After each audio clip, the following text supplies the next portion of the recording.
Hello दोस्तों, आज नवरात्रि का चौथा दिन है। तो चौथा दिन होता है माता कूष्मांडा का, जिनकी अपनी कहानी में आपको हम कूष्मांडा देवी का दिन नवरात्रि में चौथा दिन होता है। 8 भुजाओं वाली इस देवी के लिए मानता है कि इनकी हंसी मात से सृष्टि की रचना की थी। अगर आपको अब तक कूष्मांडा देवी की कहानी नहीं पता है तो आज आप जान लीजिए।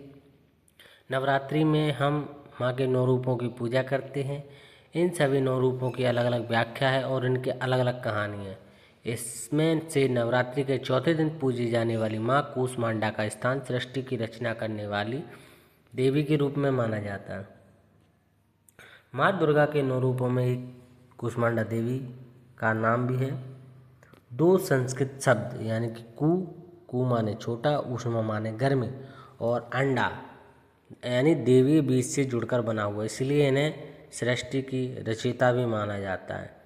माँ कूष्मांडा भी दुर्गा की तरह शेर की सवारी करती हैं और सूर्य का तेज अपने साथ लिए चलती हैं। 8 भुजाओं वाली माता शक्ति का प्रतीक मानी जाती हैं। माँ कूष्मांडा की कहानी अब बहुत अनोखी है। उनकी कहानी भी शक्ति और समृद्धि और ताकत देती है। क्या है कूष्मांडा माँ की कहानी? तो आइए जानते हैं। कूष्मांडा माँ का जिक्र कई शास्त्रों में है, लेकिन इनकी कहानी दैवीय पुराण में लिखी हुई है। कथा के अनुसार जब ब्रह्मांड की रचना हुई तब वह अंधकार से भरा हुआ था और पूरी तरीके से खाली था। इसके बाद माँ कूष्मांडा ने इसे देखा और बस मुस्कुरा दी। माता की मुस्कुराहट से उस रिक्त स्थान पर रोशनी का जन्म हुआ, इसलिए इन्हें ही शक्ति और रोशनी का प्रतीक माना जाता है। जब धीरे धीरे माता मुस्कुराई तब उनकी छवि से रोशनी बनी और ये रोशनी धीरे धीरे करके पूरे ब्रह्मांड में फैल गई। इसके बाद ही सूर्य और अन्य सभी ग्रहों का जन्म हुआ। सूर्य के आने के बाद पृथ्वी पर जीवन का विकास हुआ।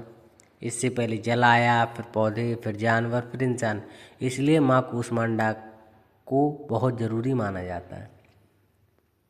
कई बार इनका वर्णन 8 भुजाओं के लिए होता है, कई बार 10 भुजाओं के लिए होता है। माँ कूष्मांडा सृष्टि को संभालती हैं। माना जाता है उनकी ऊर्जा से ही सृष्टि चलती है। तो कैसे होती नवरात्रि में माता कूष्मांडा की पूजा? नवरात्रि के 9 दिनों में से माँ कूष्मांडा के लिए मालपुए का भोग लगाने का प्रावधान है। इनके साथ ही सफ़ेद कद्दू से बनी चीज़ें भोज में अर्पित की जाती हैं। नवरात्रि के दिन उठकर सुबह स्नान करके पीले वस्त्र धारण करने चाहिए। माँ कूष्मांडा को लाल फूल और पीले चंदन भी अर्पण किए जाते हैं। भोग में मालपुआ देने के बाद उनकी आरती की जाती है। मालपुए के साथ आप अतिरिक्त फल और मिठाइयाँ भी भोग में चढ़ा सकते हैं। माता कूष्मांडा को पीला और हरा रंग बहुत प्रिय होता है। तो दोस्तों, आप लोग वीडियो को स्किप ना करें, वीडियो पूरा देखें। कहानी बहुत रोचक है, मज़ेदार है और शरीर में ऊर्जा प्रदान करने वाली है। तो आज हम जानते हैं कि माता कूष्मांडा का मंदिर कहाँ पर है।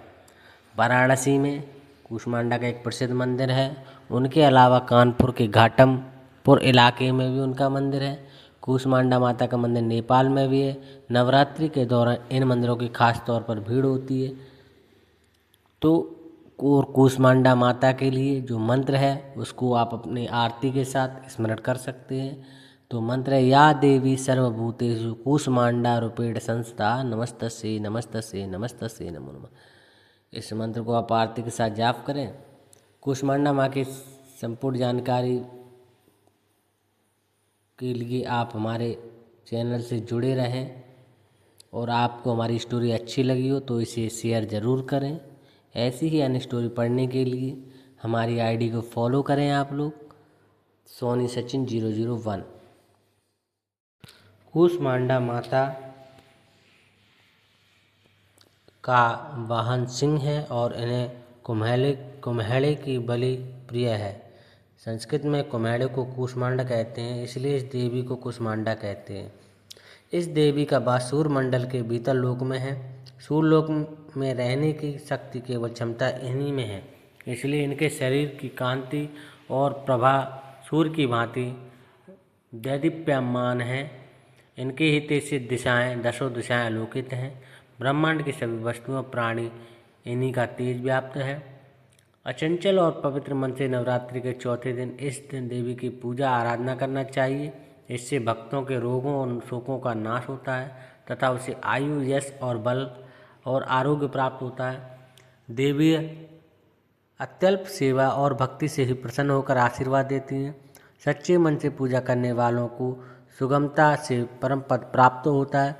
विधि विधान से पूजा करने पर भक्त को कम समय में ही कृपा का सूक्ष्म अनुभव होने लगता है। ये देवी आदियों व्याधियों से मुक्त करती हैं और इससे सुख, समृद्धि और उन्नति प्राप्त करती हैं। अतः इस देवी की उपासना से भक्तों को सदैव तत्पर रहना चाहिए।